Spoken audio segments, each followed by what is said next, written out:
नौकरी, मजबूरी या शौक, सीधी सादी सी रोली की शादी सिड से तय होती है। शादी के बाद तुम नौकरी करना चाहोगी? नहीं नहीं, बिल्कुल नहीं। वैसे मैं ये नहीं कहती कि नौकरी करना ठीक नहीं है, लेकिन पर्सनली मैं ये सोचती हूँ कि मैं गृहिणी बनूंगी। हाँ हाँ, क्यों नहीं।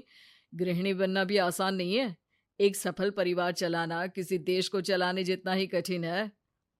रोली को सिड का साथ और बात दोनों अच्छी लगती है, और फिर वो दिन भी आ जाता है जब दोनों की शादी हो जाती है। शादी के बाद ये क्या, सारा दिन किचन कपड़े और चार दीवारों के आगे पीछे घूमती रहती है। जा बाहर निकल कर देख, कितनी स्मार्ट लगती हैं वो औरतें जो नौकरी करती है। हाँ, अच्छी तो लगती है सासू माँ, लेकिन मैं नौकरी नहीं कर सकती। मेरा मन घर के कामों में ही लगता है। अरे मेरी बेटी तो कमाती है, अपने को फिट भी रखती है और सास को भी खूब शॉपिंग करवाती है। अच्छी बात है ना सासू माँ। मैं तो जो है उसी में संतोष मान लेती हूँ। बरकत होनी होगी तो इसी में भी हो जाएगी। ये बोलकर रोली चली जाती है। एक दिन सास की सहेली घर आती है, जहाँ रोली उन्हें चाय के साथ कई तरह के पकवान बनाकर खिलाती है। अरे वाह, तेरी बहू तो बहुत गुणी है। कितना सब बनाकर ले आई। मेरी वाली तो ऑफिस से आकर दो रोटी ही सेक दे तो समझो एहसान कर दिया। अरे ऐसा ना बोल। तेरे घर में दो कार, चार मंजिला मकान, और तेरे लिए जो वो अपने पैसे से साड़ी लाती है वो भी तो कितनी कीमती होती है। अरे मेरी वाली तो बस सारा दिन इन्हीं दो कमरों को ताजमहल बनाने में लगी रहती है। सहेली चली जाती है। कुछ समय बाद रोली को एक सुंदर सी बेटी होती है। अरे क्या सारा दिन उस बच्चे में लगी रहती है। माँ, मुझे ना एक मिनट भी छोड़ने का मन नहीं करता। देखिए ना, कितनी प्यारी है। मैं ना इस हर पल को एंजॉय करना चाहती हूँ। अरे हाँ हाँ, हमने भी बच्चे पाले हैं, हम भी जानते हैं कि कितने प्यारे होते हैं, और अपने बच्चे को बढ़ता हुआ देखना कितना अच्छा लगता है। लेकिन एक दिन अचानक और रोली, एक बहुत बड़ी घटना हो गई। एक शॉर्ट सर्किट से पूरी दुकान जल गई। ओह, अब अब क्या कुछ समझ में नहीं आ रहा कि कैसे घर चलेगा। घर की पूरी गाड़ी पटरी पर लाने के लिए कई साल लग जाएंगे, और वापस पहले जैसे होने में भी बहुत टाइम लग जाएगा। रोली रोली कुछ सोचती है, फिर अपने 3 महीने के बच्चे को देखती है और कहती है, आप कहें तो मैं नौकरी शुरू कर दूं? माँ मुन्नी को देख लेगी, फिर शाम को तो मैं घर आ ही जाऊंगी। सिड कुछ कहता उससे पहले ही उसकी सास वहां आ जाती है। अरे हाँ हाँ, अब भी तुझे नौकरी करने के लिए पूछना होगा। अरे घर पर इतनी बड़ी विपदा आ गई है, तू है कि बच्चे का मुंह देख रही है। अरे क्या मुझ पर भरोसा नहीं है? अरे नहीं नहीं माँ जी, ऐसा क्यों बोल रही हैं आप?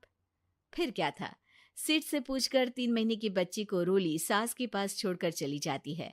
शाम को ऑफिस से आने पर अरे सारा दिन इसने तो चैन नहीं लेने दिया, बस गोदी में ले लेकर घूमती रही। हाथ दर्द हो रहा है।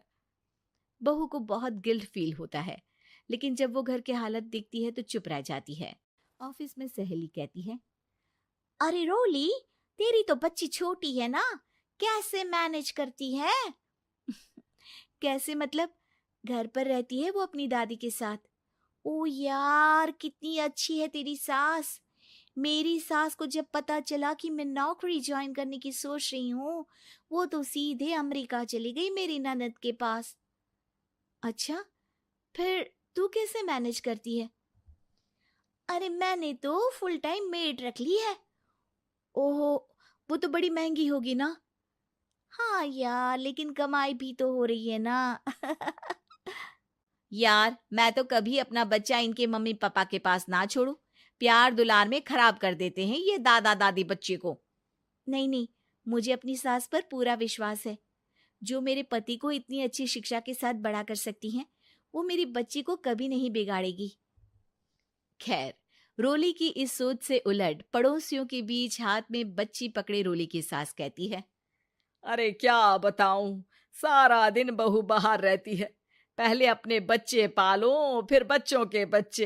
अरे अपना जीवन तो कुछ रहा ही नहीं। अरे नहाने भी जाती हूं ना तो इसे साथ रखती हूँ, कल को कहीं गिर गई या चोट लग गई तो बहू तो हमारी खाल उखाड़ लेगी ना। अरे ऐसा भी क्या डरना बहू से, नौकरी थोड़ी की है उसकी। अब क्या बताऊं, पढ़ी लिखी लड़कियां हैं आजकल की।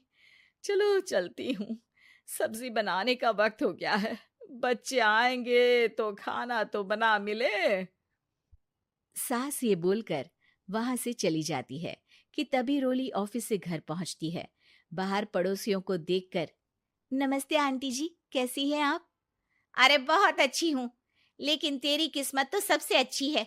क्या सास पाई है, मोती दान किए होंगे तूने। तेरा बच्चा भी देखती है, खाना भी बनाती है। बेचारी बहुत काम करती है तेरी सास। हाँ आंटी, सही बोल रही हैं आप। अब ऑफिस भी दूर है तो आने जाने में वक्त चला जाता है। खैर चलती हूँ।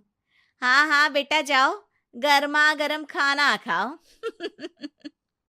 रोली घर आती है, जहाँ सास एक बार फिर छोटी सी मुन्नी की शरारतें गिनाने में लग जाती है।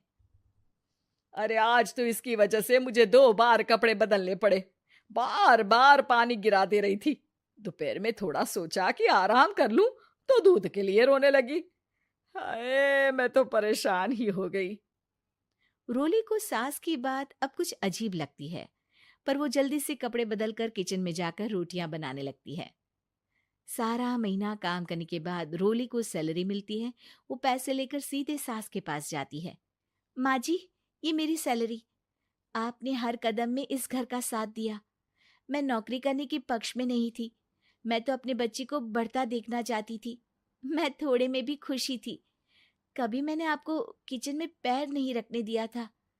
घर की मुसीबत नहीं आती तो मैं कभी इन जिम्मेदारियों को आप पर पड़ने नहीं देती। अब सास समझ चुकी थी कि उसकी गलती कहाँ है। हाथ में पैसे देकर कहती है, मैं पढ़ी लिखी नहीं थी तो पति ने भी कभी पैसे हाथ में नहीं रखे। बेटे ने भी गल्ला संभाला, लेकिन तूने मुझे समझा। ये मेरा सम्मान है कि एक बहू होकर तूने पूरी सैलरी मेरे हाथ में रखी बेटा।